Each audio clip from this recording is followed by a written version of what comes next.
Veni Creator Spiritus, mentes tuorum visita, imple superna gratia. Del Padre, del Hijo y del Espíritu Santo. Amén. Queridos hermanos, continuamos nuestra meditación y explicación de los dones del Espíritu Santo. Me apoyo en el libro maravilloso, El Gran Desconocido, El Espíritu Santo, sus dones, por el Padre Antonio Rollo Marín. Hemos dicho la última vez que el don de sabiduría es un hábito sobrenatural inseparable de la caridad, por el cual juzgamos rectamente de Dios y de las cosas divinas por sus últimas y altísimas causas, bajo el instinto especial del Espíritu Santo que nos las hace saborear por cierta connaturalidad y simpatía. Hemos visto unos efectos del don de sabiduría que hace ver a los santos el sentido divino de eternidad con que juzgan todas las cosas. Todos los santos pierden de un cierto modo el instinto humano y tienen un instinto divino con que ven e enjuician todas las cosas, y también les hace vivir de un modo enteramente divino los misterios de nuestra santa fe, y les hace vivir en sociedad con las tres divinas personas mediante una participación inefable de su vida trinitaria. Ahora vemos cómo los lleva hasta el heroísmo, a practicar la caridad, ¿no? Los lleva hacia el heroísmo la virtud de la caridad y la hace practicar. Esto es lo que hace entender, ver por qué los santos actuaban de esta manera. Es precisamente la finalidad fundamental del don de sabiduría. Es precisamente la finalidad fundamental del don de sabiduría, porque la sabiduría, el don de sabiduría, la caridad del Espíritu Santo son inseparables. El que vive en gracia los tiene, y el que vive en pecado mortal no les tiene. Liberado de sus ataduras humanas, recibiendo a pleno pulmón el aire divino que el don le proporciona, el fuego de la caridad adquiere muy pronto proporciones gigantescas. Escuchemos esto. Entonces, el don de sabiduría lleva hasta el heroísmo la virtud de la caridad. Hemos visto que Espíritu Santo, caridad, gracia van juntos con los dones y las virtudes.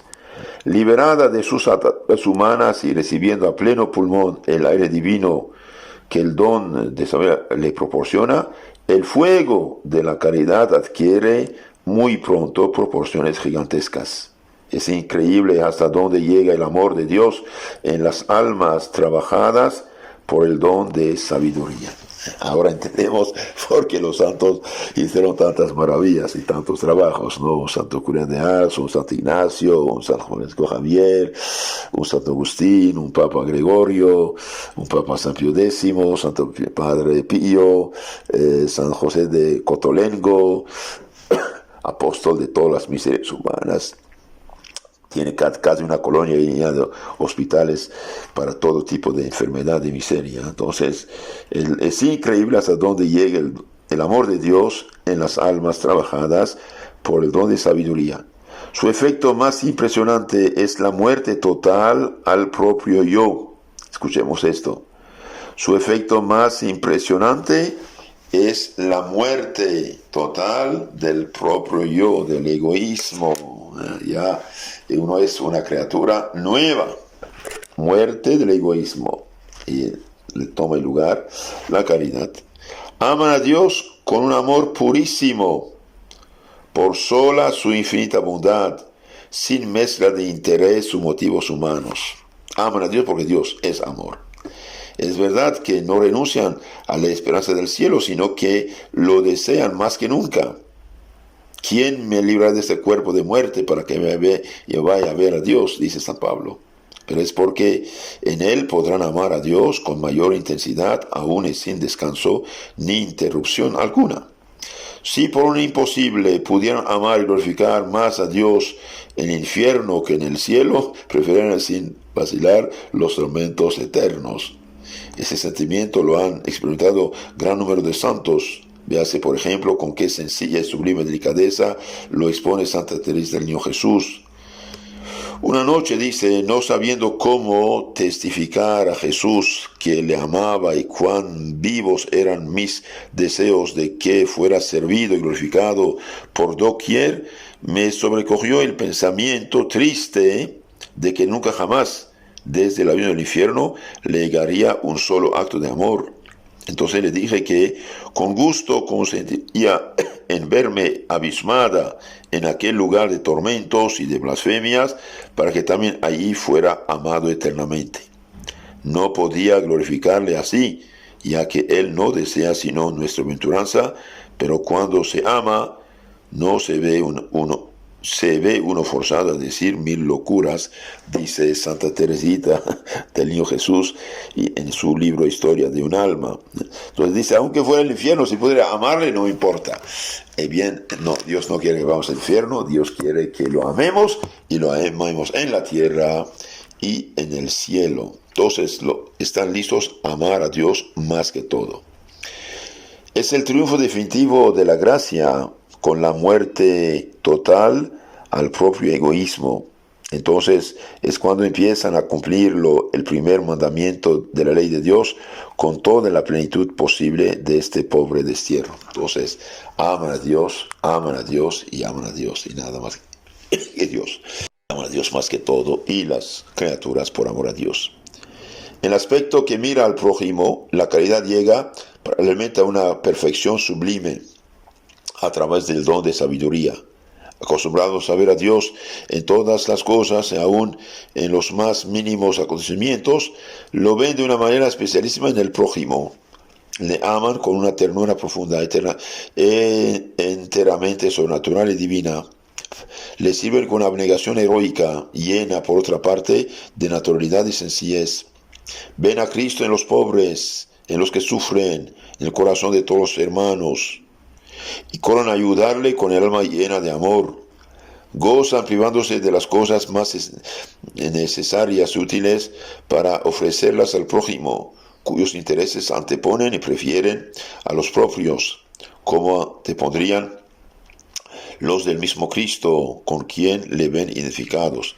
Entonces aman a Dios más que todo y aman al prójimo por amor a Dios como sí mismo. Por eso se desprende de sus cosas para darlas al prójimo, al pobre.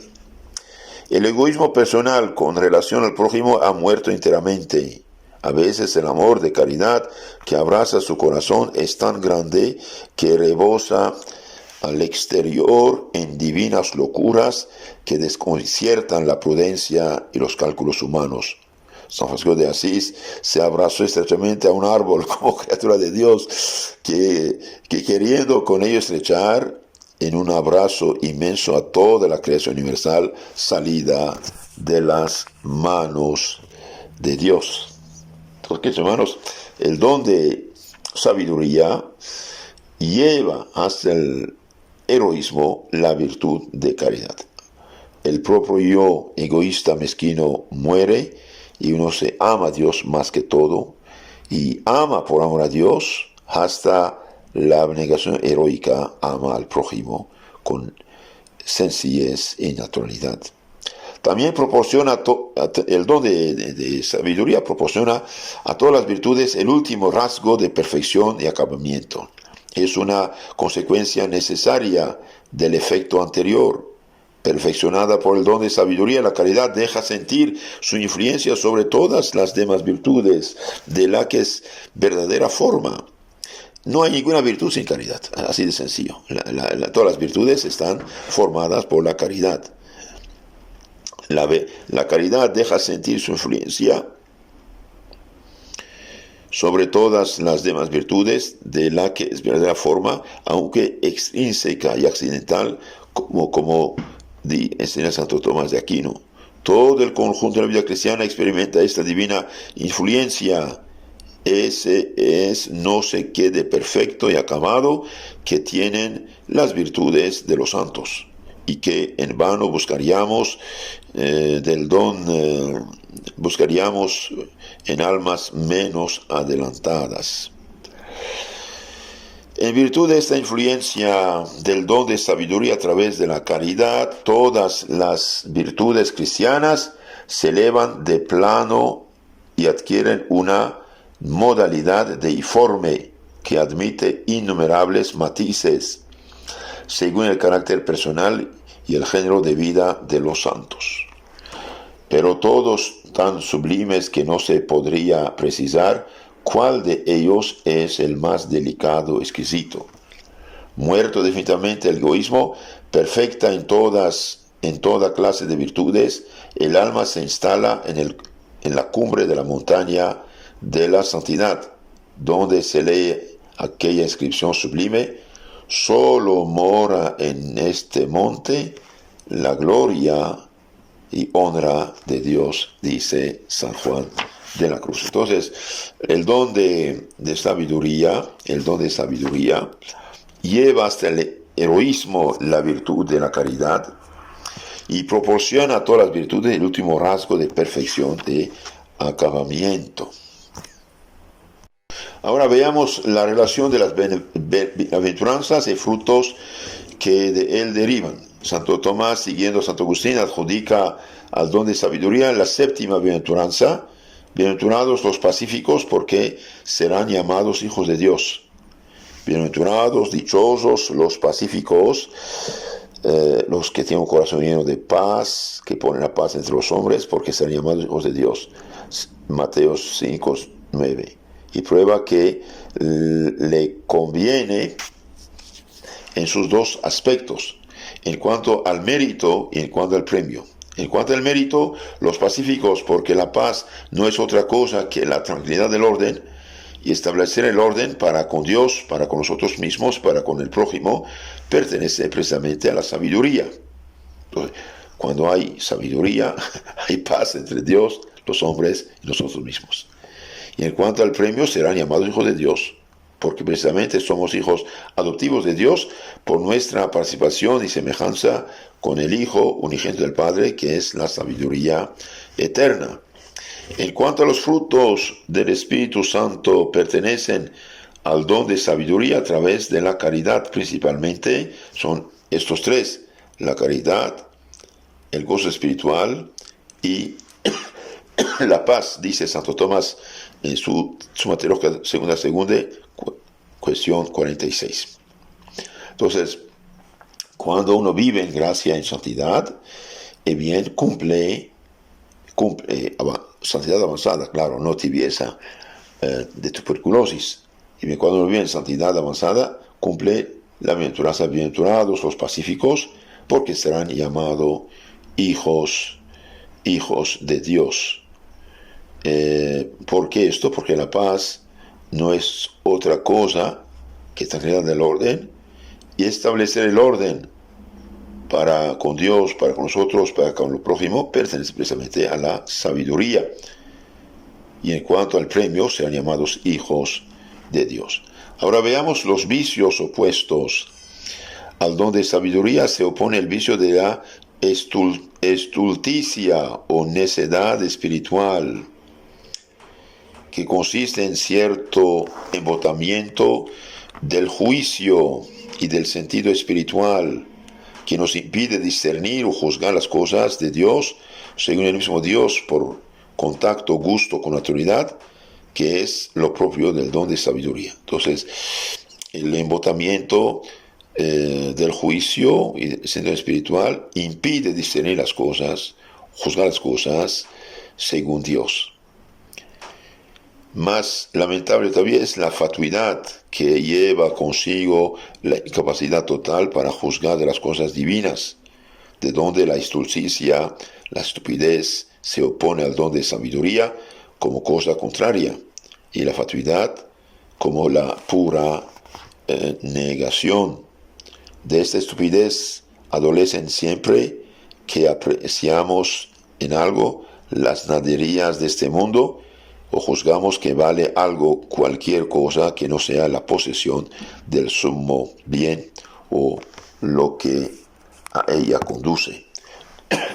De ahí que si no somos santos, tenemos que reconocer que somos verdaderamente estúpidos, por mucho que a nuestro amor propio le duela. Si no somos santos, tenemos que reconocer que somos estúpidos, por mucho que a nuestro amor propio le duela. De esta estupidez adolecen siempre que apreciamos en algo las naderías de este mundo o juzgamos que vale algo, cualquier cosa que no sea la posesión del sumo bien u lo que hay a él conduce. Entonces todo lo que no es el sumo bien, todo lo que no conduce al sumo bien, es estupidez. ¿Por qué? Porque lo dejaremos en la tierra y perdemos el bien eterno. Cuando esta estupidez es voluntaria por haberse sumergido el hombre en las cosas terrenas hasta perder de vista o hacerse inepto para contemplar las divinas, es un verdadero pecado. Según aquello de San Pablo, el hombre animal no comprende las cosas del Espíritu de Dios. 1 Corintios 3:14. Y como no hay cosa que embrutezca y enemice más al hombre hasta sumergirlo por completo en el fango de la tierra que la lujuria, de ella principalmente proviene la estulticia o necedad espiritual, si bien contribuye también a ella la ira que ofusca la mente por la fuerte conmoción corporal, impidiéndola juzgar con rectitud. Entonces los vicios opuestos al don de sabiduría son la estulticia o necedad espiritual, que consiste en el cierto embotamiento del juicio y del sentido espiritual que impide discernir, juzgar las cosas de Dios. También hay la fatuidad que lleva consigo la incapacidad total para juzgar de las cosas divinas. Y algo más grave que hace el hombre totalmente estúpido es la lujuria y la ira. Veamos ahora en la vida de los santos los efectos de este don de sabiduría. En Grottaferrata, cerca de Roma, vivía en el siglo X un docto y piadoso monje llamado Nilo. A él se dirigió una vez el emperador Otón III durante su viaje que hizo por Italia cerca del año 1000 para pedirle consejos sobre muchas cosas. Bueno, un emperador, un rey, un hombre político que es sabio a lo humano, pero de lo conduce a Dios, para pedir un santo consejos. El emperador quiso después mostrar al santo varón su gratitud, por lo que le dijo: pídeme la gracia que quieras, que no te negaré nada de lo que solicites. Juntó entonces San Nilo las manos con una actitud deprecante y dijo: la única cosa que te pido es que pienses en la salvación de tu alma, porque aunque seas emperador, debes también morir y presentarte un día ante el tribunal de Dios. Gran impresión hicieron esas palabras en el ánimo del emperador, que por cierto murió bastante joven. San Nilo, que habiendo podido conseguir grandes bienes terrenos, no las estimó en nada, mostrando tan solo un gran celo por la salvación del alma, posee ciertamente el don de la sabiduría. Otro caso se lee en la vida de Santa Domitila. Flavia Domitila estaba prometida al rico romano Aureliano, hijo de un cónsul, y ocupaba mucha parte del día en adornarse con vanos atavíos. Un día le dijo su esclavo Nereo, que era cristiano: oh Domitila, siempre haces embellecer tu alma a los ojos de tu esposo celeste tanto tiempo que empleas en adorno de tu cuerpo, cuanto más feliz no serías. Estas severas palabras impresionaron de tal manera el ánimo de Domitila que quiso instruirse en el Evangelio y se convirtió bien pronto al cristianismo, por lo que fue denunciada por su novio al juez, y después de muchos tormentos murió decapitada hacia el año 100 en tiempo de Trajano, junto con dos esclavos, Nereo y Aquiles. La iglesia celebra su triunfo el día 12 de mayo. El esclavo cristiano de Santa Domitila poseía sin duda el don de la sabiduría, pues conoció que la incomparable belleza del alma tiene un valor mucho más alto que la belleza del cuerpo, que pronto o tarde se marchita. Otra historia más interesante. Cuando José Sarto, que después fue Papa San Pío X, era un cura párroco de Tómbolo, oyó un día a los habitantes de su lugar, que en su mayor parte eran tratantes de ganado y solían mezclar blasfemias en todos sus pactos. El santo va a intervenir y quejarse de no saber por qué hacían blasfemias, porque se quejaban de no saber leer o escribir. Díjoles él al momento: amigos, yo abriré una escuela nocturna. Desde entonces les instruyó todas las noches en la lectura, escritura y cuentas, hasta que un día le preguntaron: señor cura, ¿qué podemos hacer para recompensarle sus grandes esfuerzos? Y José Sarto les contestó: una sola cosa os pido, que es que no blasfeméis más. Si cumplís este deseo, es recompensado con creces. El que prefiere los bienes eternos y la salvación, las almas a todas las otras cosas, posee el don de sabiduría. Entonces, queridos hermanos, ahora vemos cómo anda el mundo, ¿no? Cómo anda el mundo. ¿Por qué? Porque ya ni creen. Muchos no creen. Necesitamos cristianos verdaderos, ¿eh? En todo. En la política, en lo social, en lo militar, en lo policíaco, entre los jueces, en los militares, entre los profesores, los doctores, las enfermeras, los padres, las madres, los niños, los jóvenes. De todo. Necesitamos cristianos que dan el ejemplo, que muestran que son sabios a los ojos de Dios. Digamos unas palabras más sobre los efectos del don de sabiduría. Además del aumento de caridad que produce en el alma, perfecciona todas las otras virtudes, dijimos. Hace que la fe sea inconmovible por el conocimiento casi experimental que nos da de las verdades reveladas. Así, después de haber saboreado largamente los goces de la comunión, ¿cómo se puede dudar de la presencia real? Da firmeza a nuestra esperanza luego de haber entendido, saboreado el dogma de nuestra incorporación a Cristo.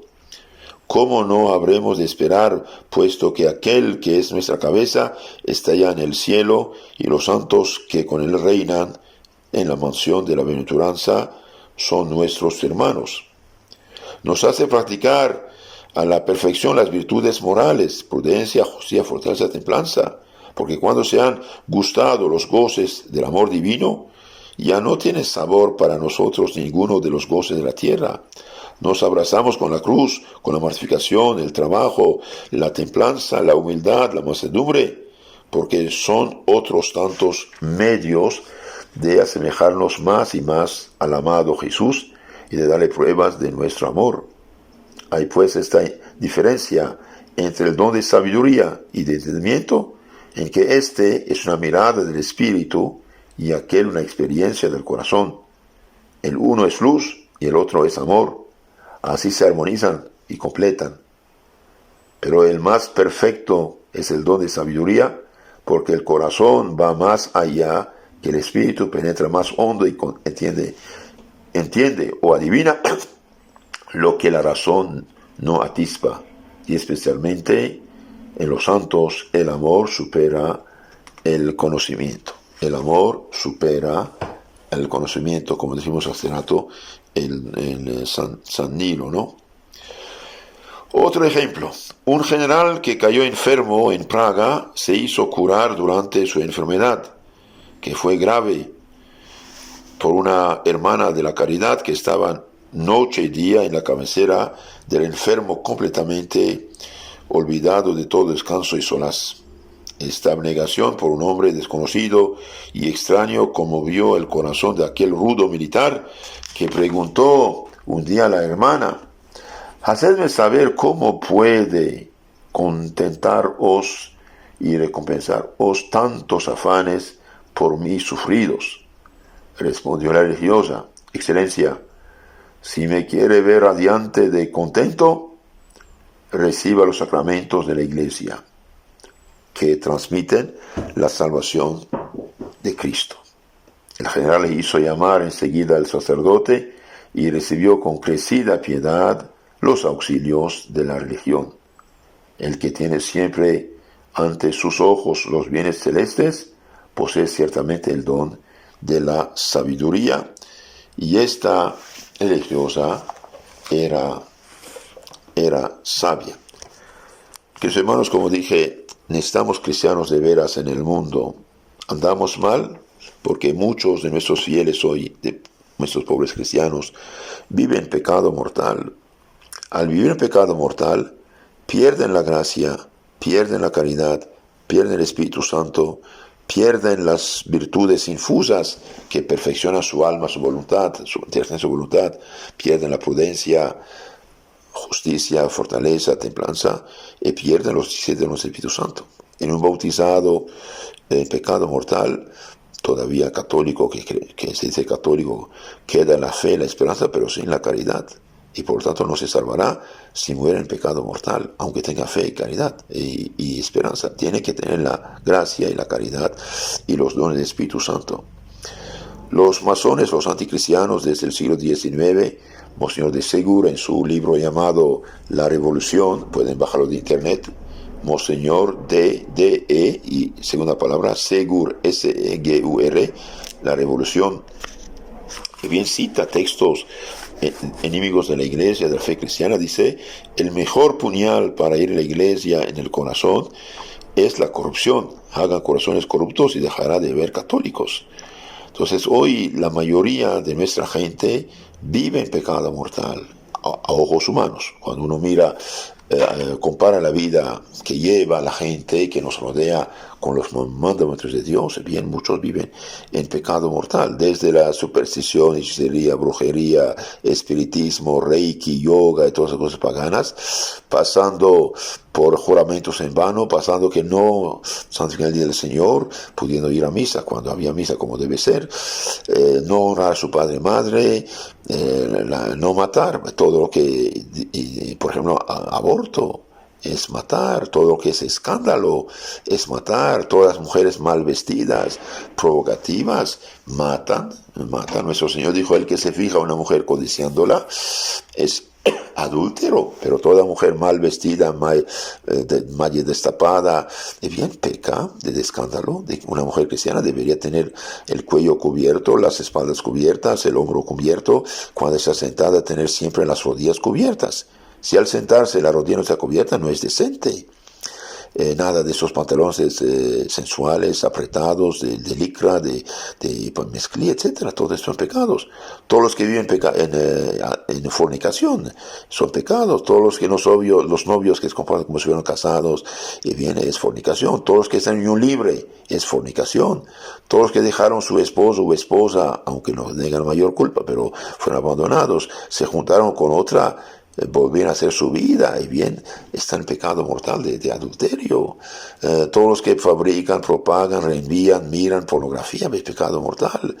Todos los que mienten gravemente, roban más que un sueldo de un día, los que desean bien ajeno, mujer ajena, borrachera, homosexualismo, etcétera, usura, los que prestan 20% a la semana, imagínense, todo es robo, todos son pecados mortales. Entonces, para salir de todo esto, necesitamos arrepentirnos, necesitamos confesarnos, necesitamos llorar nuestros pecados y vivir cristianamente. Ahora, para vivir cristianamente necesitamos conocer nuestra fe. Nuestro Señor dijo a los apóstoles de enseñar todo cuanto Él había dicho, enseñado. Entonces necesitamos formación.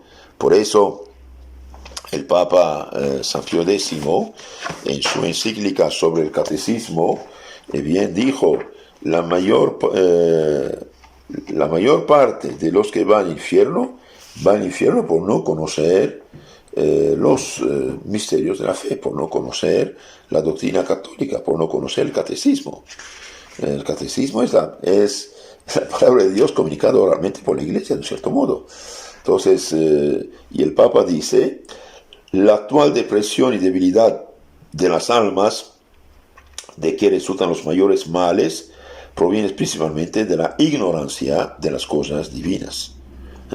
De donde que la maldición y la mentira, el homicidio, el robo, el adulterio lo han inundado todo, y la sangre se añade a la sangre, por cuya causa se cubrirá de luto la tierra, de que no hay ciencia de Dios en la tierra. Mi pueblo perece por falta de conocimiento. Eso lo dice el Papa San Pío X en su encíclica sobre el catecismo, Acerbo Nimis. Acerbo se escribe acervo con C, acervo, B de bueno, Nimis, sobre la enseñanza del catecismo. Les aconsejo bajarlo de internet, leer las encíclicas sobre la doctrina, vale oro. Entonces hoy la gente sufre, la gente anda mal, la gente anda como anda, porque ya no hay conocimiento, no hay conocimiento de Dios. Por ejemplo, mire, lo que ni siquiera los pueblos paganos habían hecho, están haciendo los pueblos de civilización cristiana, casar hombre con hombre, por ejemplo. Es gravísimo esto, es pecado gravísimo, que lleva al infierno, según 6, 9 y siguientes de Corintios, 1 Corintios, ¿no? Y también por ejemplo, el hecho de matar a su hijo en seno materno. Matar a su hijo en seno materno es pecado gravísimo. Y por eso un católico nunca vota por gente que tiene programa contrario a los mandamientos de Dios. Un candidato, un partido, por ejemplo, que quiere el aborto, homosexualismo, etcétera, bien, son pecados graves. Un católico no puede dar su voto a esta gente porque él, siendo ciudadano libre, creyente, tiene un código moral, los mandamientos de Dios. Y si da su voto a una persona pro aborto y que va a hacer pasar por ley el aborto, bien, favorece asesinatos de inocentes, peca gravemente. Andamos mal porque no vemos las cosas con los ojos de Dios. Necesitamos instruirnos en la fe verdadera. De hecho, para la dicha de todos. ¿Por qué? Y bien porque, quieran o no quieran, somos seres de eternidad. Aunque uno sea ateo, nada cambia. Las cosas son lo que son. La creación de las cosas es lo que es. La ley natural es lo que es. No depende de nuestra opinión. Y de hecho yo aconsejo a los ateos o a los que no creen, no toman las cosas en serio, de pedir al exorcista de diócesis asistir a un exorcismo. Hacer un exorcismo cuando saca con las oraciones de la iglesia al demonio de un cuerpo. Vamos a ver si existe o no existe. Que vayan a asistir a un exorcismo, veremos, ¿no? Entonces, que la Santísima Virgen, llena de todos los dones y gracias del Espíritu Santo, nos asiste, y que los santos que fueron realmente verdaderos campeones de Cristo y verdaderos sabios nos obtengan la sabiduría, el arrepentimiento en primer lugar, el arrepentimiento de nuestros pecados, porque el que está en pecado, y especialmente el pecado de la lujuria, bien, no ve claro, es el problema. Y por eso hoy multiplican la lujuria, para que la gente realmente pierda el sentido hasta humano, y no solamente la sabiduría humana y cristiana. Que Dios los bendiga, la Virgen los cuide. En nombre del Padre, del Hijo, del Espíritu Santo. Amén. Su hermano, si quiere conocer más y mejor su fe católica, les aconsejo a suscribirse a nuestro canal llamado Catecismo Católico Tradicional, donde toda la fe de la Iglesia está explicada. Patris sit gloria, et Filio quia mortuis, surrexit ac Paraclito, in seculorum